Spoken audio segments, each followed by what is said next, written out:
सोचिए जरा, एक रूलर आखिर कैसे एक पूरा साम्राज्य खड़ा कर देता है। कैसे वो एक पूरे सबकॉन्टिनेंट पर अपना कंट्रोल जमाता है। क्या सत्ता की नींव सिर्फ ताकत से रखी जाती है या एक सिस्टम से? तो आज हम बात करने वाले हैं दिल्ली सल्तनत के खिलजी वंश की। एक ऐसी कहानी, एक ऐसे साम्राज्य की जिसे सचमुच आग और तलवार से गढ़ा गया था।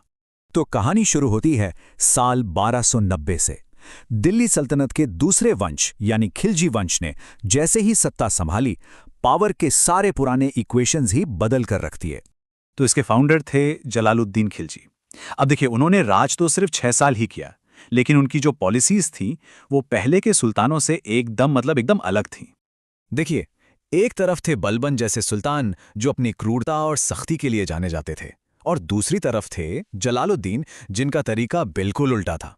उन्होंने एक लिबरल, एक टॉलरेंट अप्रोच अपनाया। मतलब वो तो बागियों तक को माफ कर दिया करते थे। लेकिन कहते हैं ना, कभी कभी अच्छाई भी भारी पड़ जाती है। उनकी यही उदारता, उनकी यही लीनियंसी एक बहुत बड़ी भूल साबित हुई। दरबार के नोबल्स ने इसे उनकी कमजोरी समझ लिया और बस यही सोच 1296 में उनके डाउनफॉल की वजह बन गई। और जलालुद्दीन के पतन के साथ ही स्टेज पर एंट्री होती है भारतीय इतिहास के सबसे पावरफुल और शायद सबसे क्रूर शासकों में से एक की, अलाउद्दीन खिलजी। अब ये अलाउद्दीन था कौन? वो जलालुद्दीन का भतीजा भी था और दामाद भी। उसने देवगिरी पर एक बहुत ही सक्सेसफुल कैंपेन किया और वहां से इतनी दौलत लूटी जिसकी कोई गिनती नहीं थी। ये सत्ता हासिल करने की सीढ़ी पर उसका पहला कदम था। दूसरा कदम, धोखा। साल 1296 में उसी दौलत के दम पर उसने अपने ही चाचा और ससुर सुल्तान जलालुद्दीन का असैसिनेशन करवा दिया। और बस इसी तरह खून से सने हाथों से अलाउद्दीन खिलजी दिल्ली का नया सुल्तान बन गया।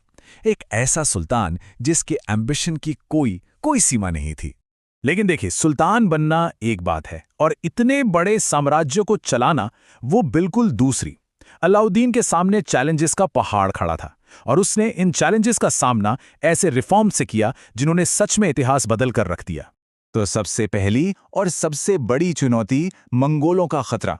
नॉर्थ वेस्ट फ्रंटियर से एक के बाद एक लगभग 20 बड़े मंगोल हमले हुए। ये वो खतरा था जो पूरी सल्तनत को खत्म कर सकता था। तो इसका सल्यूशन क्या निकाला अलाउद्दीन ने? जबरदस्त मिलिट्री रिफॉर्म्स। उसने पहली बार एक परमानेंट स्टैंडिंग आर्मी बनाई। उसने दाग सिस्टम शुरू किया, मतलब घोड़ों पर निशान लगाना ताकि उन्हें बदला ना जा सके। फिर चेहरा सिस्टम, जिसमें हर सैनिक का पूरा हुलिया रिकॉर्ड किया जाता था। और सबसे बड़ी बात, सोल्जर्स को कैश में सैलरी दी जाने लगी। लेकिन अब एक और नई प्रॉब्लम खड़ी हो गई। इतनी बड़ी आर्मी को सैलरी देने के लिए पैसा आएगा कहां से? कहीं ऐसा ना हो कि पूरा खजाना ही खाली हो जाए। इसका जवाब था अलाउद्दीन का मास्टर स्ट्रोक, इकोनॉमी पर लोहे जैसी पकड़। उसने अपना फेमस मार्केट कंट्रोल सिस्टम लागू किया। अनाज से लेकर घोड़ों तक हर जरूरी चीज की कीमत फिक्स कर दी गई। शहनाई मंडी नाम के ऑफिसर्स बाजारों पर नजर रखते थे और अगर कोई कम तौलता या ज्यादा कीमत वसूलता तो सजा बहुत सख्त थी। और इसका असली मकसद क्या था? महंगाई को कंट्रोल करना, ताकि सोल्जर्स को कम सैलरी में भी अपना गुजारा करने में कोई दिक्कत ना। लेकिन इतनी बड़ी सेना और एडमिनिस्ट्रेशन को चलाने के लिए पैसा अभी भी काफी नहीं था।